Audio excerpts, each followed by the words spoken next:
सांगली जिल्ह्याचे पालकमंत्री तथा उच्च आणि तंत्र शिक्षण मंत्री चंद्रकांत पाटील यांनी आज सांगली जिल्ह्याच्या दौऱ्यावेळी पोलीस अधीक्षक कार्यालयात आढावा बैठक घेऊन जिल्ह्यातील गुन्ह्यांबाबत माहिती घेतली आहे।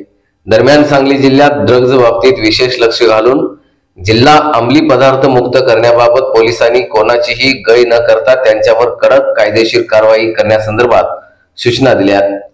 यावेळी विट्यामधील 30 कोटी रुपयांच्या एमडी ड्रग्ज कारवाईबाबत पालकमंत्री यांनी सांगली पोलीस दलाचे अभिनंदन केले। त्याचबरोबर स्थानिक गुन्हे अन्वेषण शाखेचे पोलीस निरीक्षक सतीश शिंदे, सहाय्यक पोलीस निरीक्षक Pankaj Pawar, police head constable Sagar Tingre, Nagesh Kharat आदी कर्मचाऱ्यांना प्रशस्ती पत्र देऊन त्यांचा गौरवही करण्यात आला।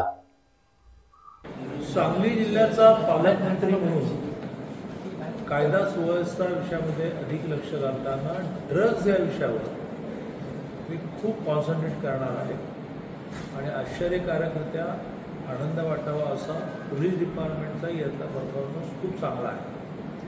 परवाच विट्याला 30 कोटीचे ड्रग्ज पकडले गेले। मी 2 गोष्टींचं आव्हान तुमच्या माध्यमातून करतो आहे की आपापल्या मुलांना सांभाळा आणि आपल्याला मिळालेली टीप, आपल्याला मिळालेली माहिती पोलीस डिपार्टमेंटला ट्रान्सफर करा।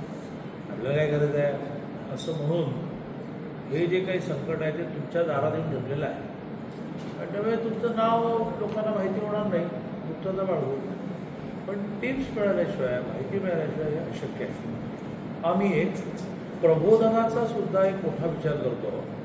तुमच्या माध्यमातून मी आवाहन करतो की जे ड्रग्ज विषयात प्रबोधनाचं काम करतात त्यांनी SP ला कॉन्टॅक्ट करावा, स्वतःची स्कीम मांडावी की तुम्ही कसं प्रबोधन करणार आहात, त्याचा सगळा खर्च आम्ही करू, नियोजनमधून करू, CSR मधून करू, पण नुसत्या प्रबोधनाने हा विषय संपणार नाही, धाकानेचा विषय संपणार आहे।